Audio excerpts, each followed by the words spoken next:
All right. What is up? Dude, the sleeping schedule is so fucked, man. I just stayed up a whole night. It's 7:30 in the morning and I'm going to the gym. I haven't slept since the last time I went to the gym, which is like 12 hours ago. But bro, fuck, man. My shit's so fucked up right now. I'm gonna just try and do like the hard reset method and just tough it out today, and then hopefully go to bed at a reasonable hour tonight, and then maybe that'll fix up the thing and I'll be good. But I don't know, man. Yeah, well, in the twilight or the dusk hours. Wait, is that the right word? Dawn. The dawn, right? Dawn is the morning. Yeah, dawn. In those early dawn hours, I was sitting there hitting that scroll, God, fucking technology really, just keeping us subdued. But, I was low-key, it was, the Instagram reels were hitting, and I was getting a lot of religion and atheist, and then also science and like universe type videos, and that's kind of inspired me on this vid I'm about to make. Today I really want to talk about religion and kind of my thoughts and personal beliefs on religion. First, I guess I'll start with the beginning. In the beginning, I grew up as a Methodist Christian. I think that I had a pretty average kind of journey with religion as a child. Like, my parents weren't crazy about religious, practices and whatnot. I'm not Catholic. I wasn't baptized at birth. I wasn't baptized at all, and I'll get into that. But we went to church. We try to go every Sunday, but sometimes we miss it. Maybe probably not the most devout or most fucking benevolent people, right? Or not benevolent. That's not the right word. I don't know. But we were just, maybe not, we're the most faithful, but, I believed in God. I thought God was real. I thought that what the church was right, what the church was telling me was right. I mean, who wouldn't? Like, that's your mom and dad. You love your mom and dad. You trust them. I think, I still know, and I believe that my parents are smart, intellectual people, and they're telling me to believe in God, so, as this fucking 5, 6, 7 years old, 6-7-year-old kid, obviously I'm going to be like, yeah, God's real. Jesus, his son, what a G, died for my sins. And, fuck hell, I don't want to go and have eternal damnation. And I'm going to, give my life to Christ, and then I'm going to go to heaven. Seems like a pretty sweet deal to me, right? Get eternal happiness, eternal paradise, and, live in complete, harmony or whatever. I don't really know. I have never looked into what the biblical heaven is, but I always imagined it as a kid as pillowy white clouds and golden everything around me. I don't know. That was always my vision for heaven, and that's what I believed in, and that's what I thought was going to happen when I died for, a good few years. And I remember very distinctly the reason that I thought God was real is that this one day, we had this like Sunday school thing, right?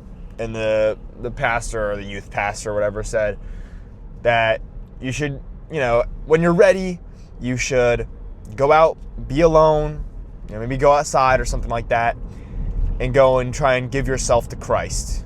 And just, give yourself fully, pray for forgiveness and, pray to be, one with the Holy Spirit or some, I don't know, fucking virtuistic BS, right? I don't know. I don't want to call it BS, but that's kind of what it was. I didn't really understand what I was being told to do. I didn't really understand what I was doing, but I did it anyway. So what I did was, I think it was a couple days later, I was home alone, or I wasn't home alone. Maybe I was home alone. I'm not sure on the timeline of this.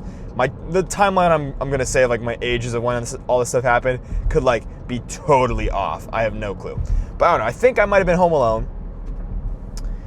was a nice like spring / like summer day. It was definitely warm out. I remember that. And I have a back patio in my house, or outside my house. And it opens up onto a little bit of a lawn. You know, it's not, you know, we don't have like acres and acres of fields, but it's like a nice little lawn that there's, you know, totally space to go and like chill, do fun stuff. So I step outside. I remember I started on the patio out there, and I took a moment, and like I feel like this is pretty mature for my age, and I think that's what I was trying to be, is like try and be like mature and like do this faster, because the pastor said to wait when you're ready. I'm like, I'm ready. I want to be fast, right? I want to do this quick because I'm so mature, and look at me. And yeah, I'm taking a moment. I step off the patio into the lawn, and I'm clasping my hands like this. You know, that's always something I wonder about. Like, some people do it like this, some people do it like this, some people hold their hands out. Like, let me know what y'all do. But anyways, I clasp my hands together like so, close my eyes, and I remember praying to God. And I can't say that I felt anything. I think that what I felt was a placebo, because I fully believed. I was 100% in belief, right? I thought, and I knew, right, to some extent I knew that when I did this, I would feel God, and I would feel the presence of a holy being in my life, right? And looking back, this is, you know, a decade ago, pretty much, almost. It could be, like, again, I'm not too sure on the timeline. But looking back, I don't think I really felt anything substantial or anything empirical, if that's the word, or I didn't feel anything concrete, right? I didn't feel like someone actually talking to me or anything like that. I felt what I thought maybe like the Holy Spirit was. But what I really think looking back on that is just, you know, I had a preconceived notion of what was going to happen, and I did it, and then I just thought, well, I don't know, no one else, obviously I've lived no other lives. All I know is the life I'm living right now. I'm like, well, I guess whatever I'm feeling right now is the presence of God, right? Because that's what's supposed to happen. So whatever I'm feeling right now is what the presence of God feels like.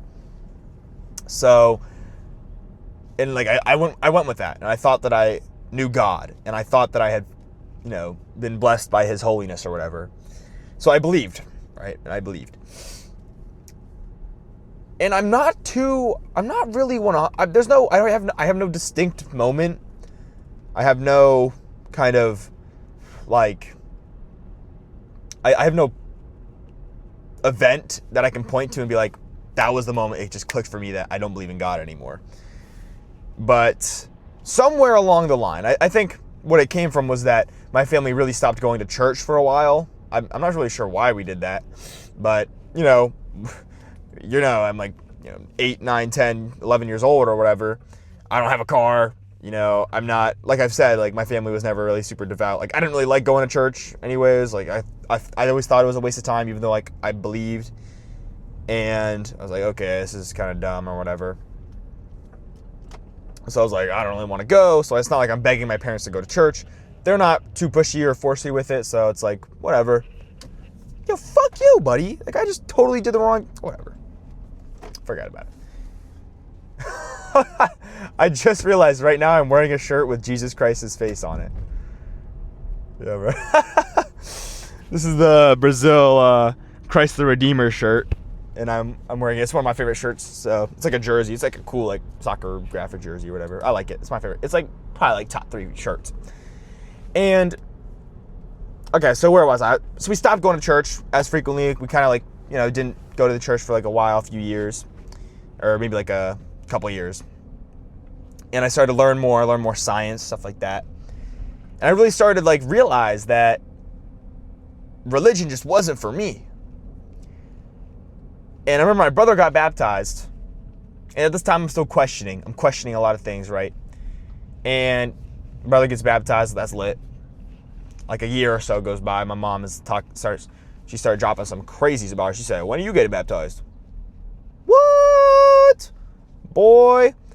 And that was probably one of the, that's a a moment that I can point to where I was scared. I was very scared in that moment. But I was very open and honest with my mom. I said, I don't believe in God. I don't want to be baptized. And I remember the silence. God, I was so scared. I was scared of disappointing my mom. I was scared of her being angry with me. And I wish there was a better story where she was like, oh, I love you anyways. She didn't talk to me, basically. She kind of just like ghosted my eye. And I just like went to my room, and that was that. And she never brought it up again, which I guess is probably better and like better than a lot of other scenarios where like people could be like forced to do that. And I'm happy and thankful my mom didn't like force it and like understood that. And I've had like conversations with her later in life, few years, like a year ago or whatever, where like we have had a more like open dialogue about like religion. And I think that the cornerstone for my disbelief in God, or at least the Abrahamic God that billions of people conscribe or whatever, I don't know what the word is, that they give their beliefs to, is let's look at the promises of what God is. People promise that God is all-knowing, omnipotent, all-powerful being, right? That God is created the universe that I live in, created the reality that I experience, designed and manipulated everything to be perfect, created the person that I am, created the person that I know, and created every person I know, right? And that everything was planned out, and God has a plan for everyone, and God is all good. God is all powerful, all good, all kind, and a perfect being, right? That's the story that I was peddled, right? When I was a kid, that's what people told me. That's what I believed. And I think that with a little bit of maturity and a little bit growing up, I started taking the wool off my eyes a little bit. You start realizing,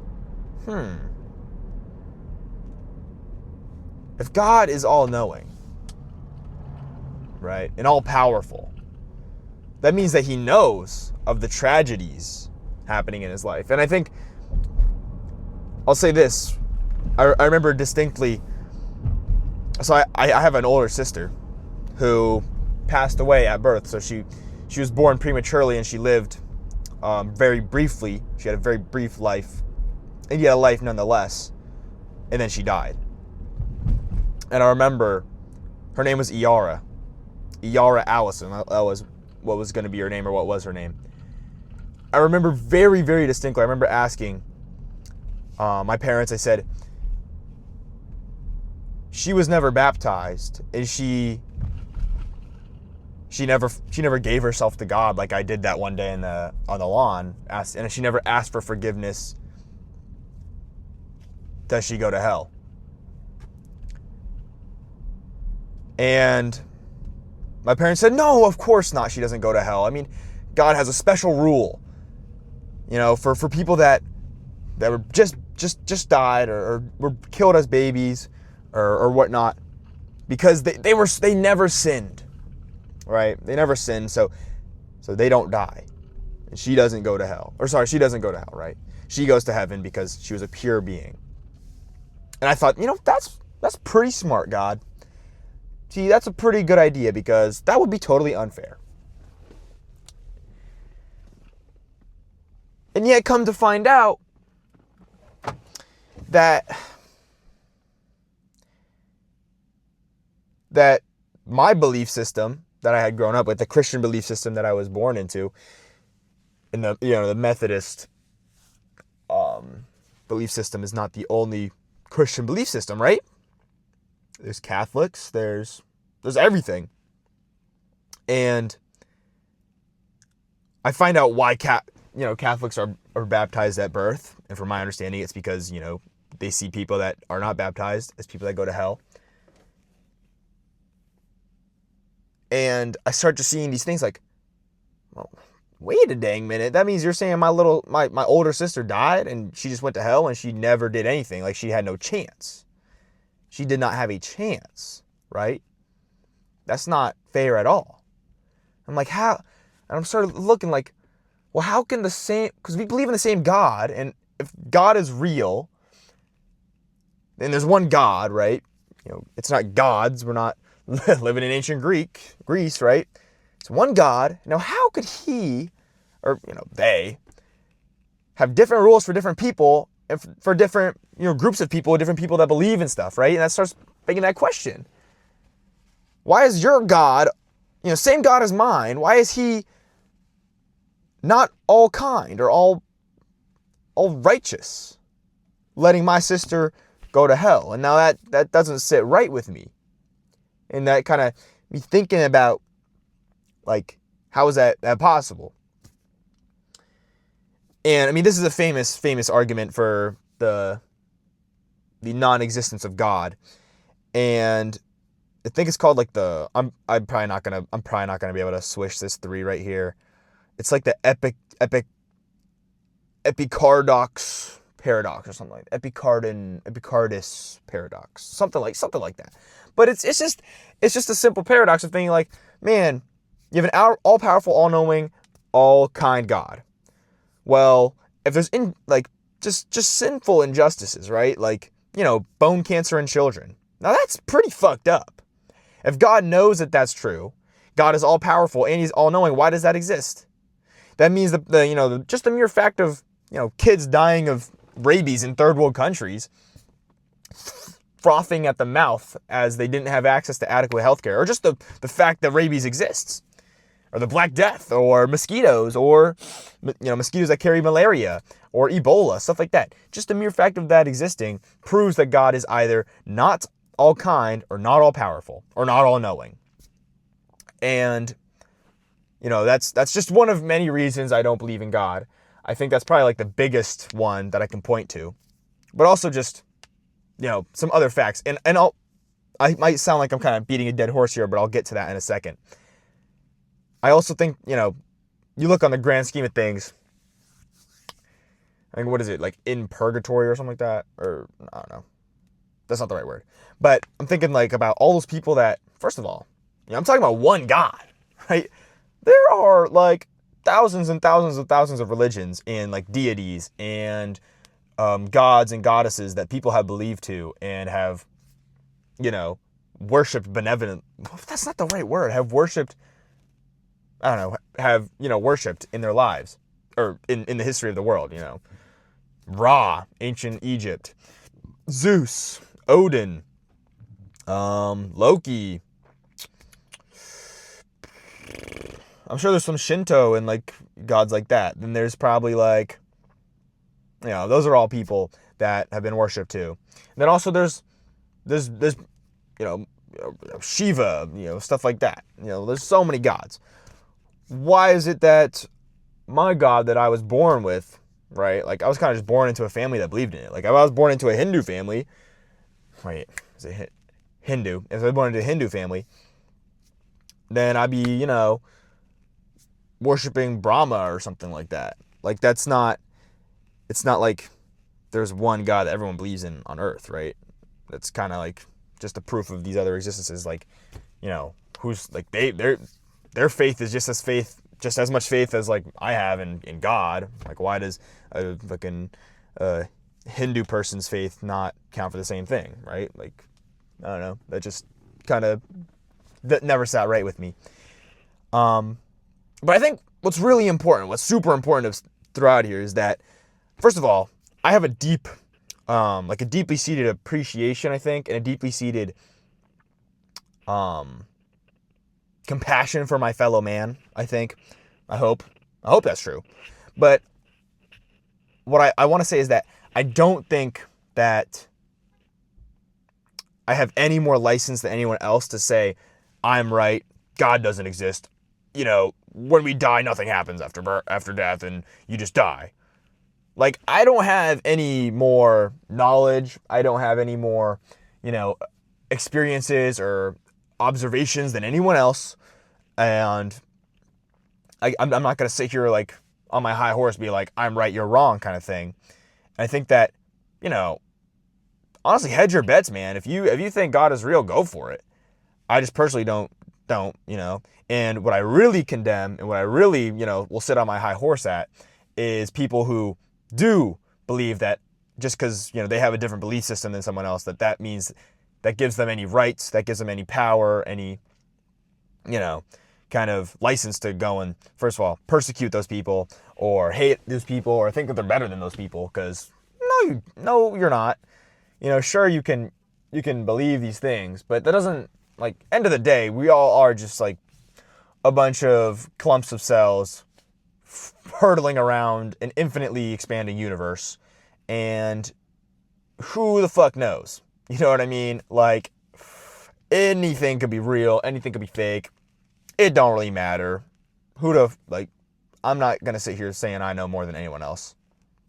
I'm just saying that from my experiences, from my own logical reasoning, that's the conclusion I came up to, is that God isn't real. And that's what I think is super, super important, is that, like I said before, I was just born into a Christian family. That's why I grew up as believing in God, or believing in the Abrahamic God, right? That's why I believe that, is because I was just born into that family. I didn't think for a second of believing in any other deity or any other God. I didn't think for a second I didn't even know who Shiva was, or Brahma, or any of those gods, right?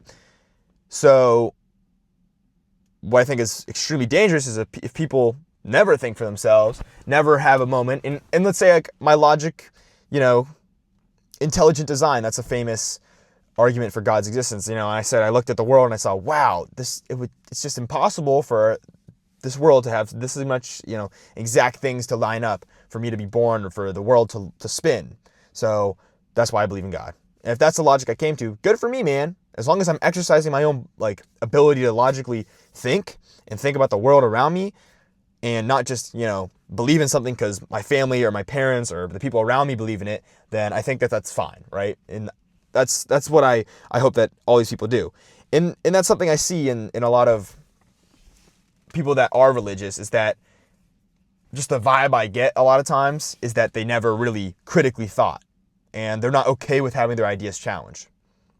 If you're not okay with having your ideas, especially about things like religion, challenged, which is kind of annoying in modern day society, that challenging people's religious beliefs is like a taboo thing. It's like, oh, we must revere this faith because that's like a thing that we need to respect and be really cool about. It's like, no, we should challenge people's ideas. That's how everything else works. You challenge people's political beliefs, you challenge people's economic beliefs, their racial beliefs, but we don't challenge people based off their religious beliefs. It's like, why does the challenging stick not extend to religion as well? But people that I think the people that are scared of being challenged of their religious beliefs are insecure with them and never really fully thought them through. You're not super secure in your beliefs if you're not okay with them being challenged. Man, I wish God was real. If all I had to do was put my hands together and pray really hard and say that, beg for forgiveness, then sure as hell I'd do that for eternal paradise and happiness. Hell yeah. So I'm always have my ears open when someone is making some argument. I'm like, let me hear it. I think that's just a given. You have to have your ears open. Be okay with listening to other people's ideas, because maybe they're not right, but maybe they have a better reason, right? Or they have a sound, logical reason that you want to believe in as well, and then you could be okay to change your beliefs. That's another thing. There's too much stigma around people changing their beliefs. They're not changing beliefs, but people don't make it easy for others to change their beliefs. They kind of just condemn them for believing in something that they don't believe in. And this is true for everything, not just religion. But they just someone will condemn someone for not believing in something, and then not let them have a path to changing their beliefs, which I think is just fundamentally just stupid. Anything else I wanted to say? Yeah, I don't believe in God. I think, who knows, I might be a little bit agnostic, because what is the ant to me? Or what am I to the ant if not a god?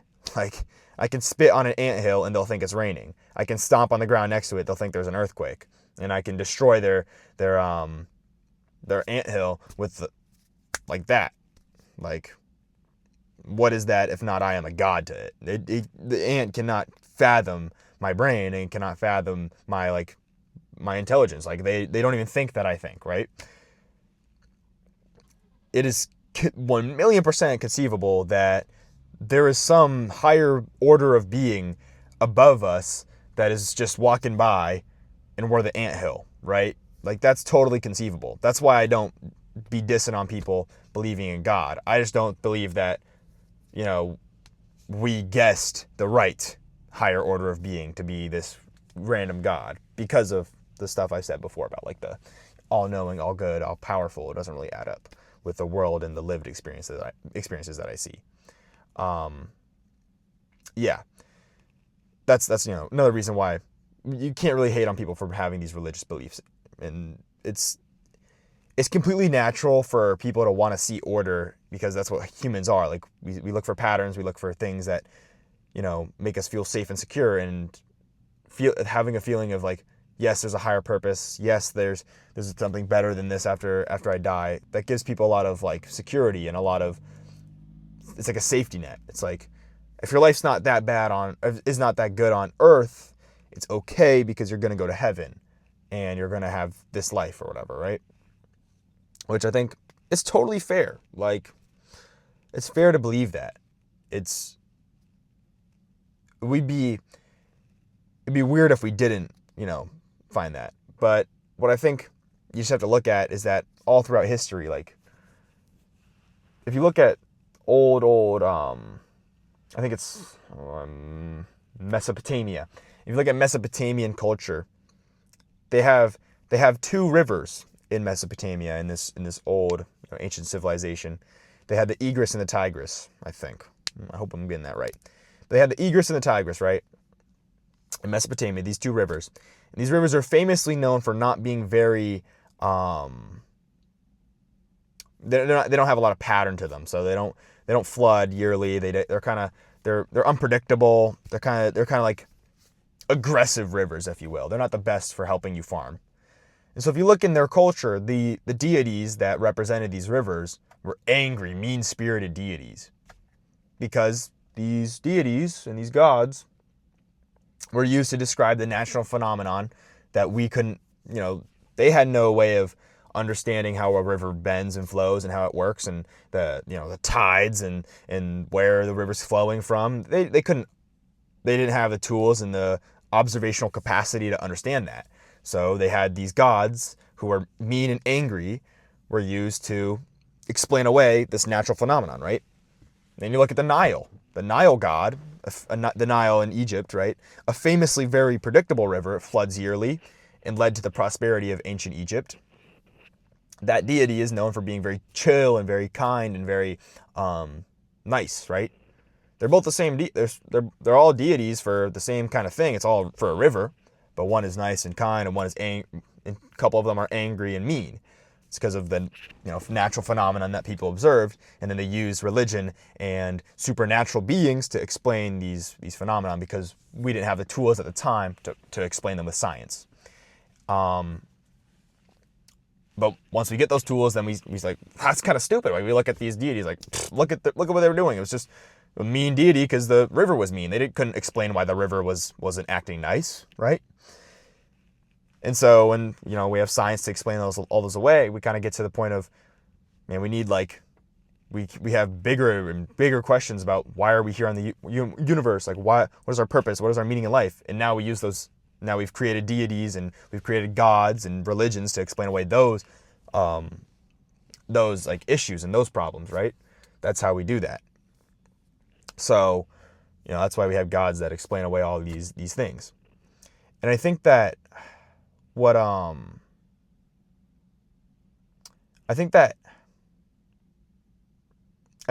I heard a quote, a very, very, not a famous quote, I don't think, but a very interesting quote. It said,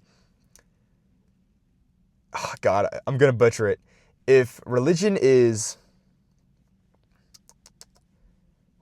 if science is ever,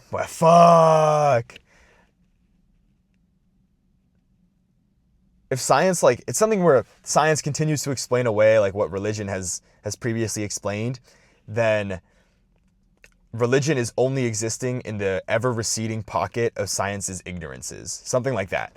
And I think that's just really true. Like, we use science to explain away why, Igris and Tigris were mean and the Nile was nice. And maybe one day science, that's where my faith is in. Like, I still have faith, even though I'm just putting my faith into science and like empirical observation.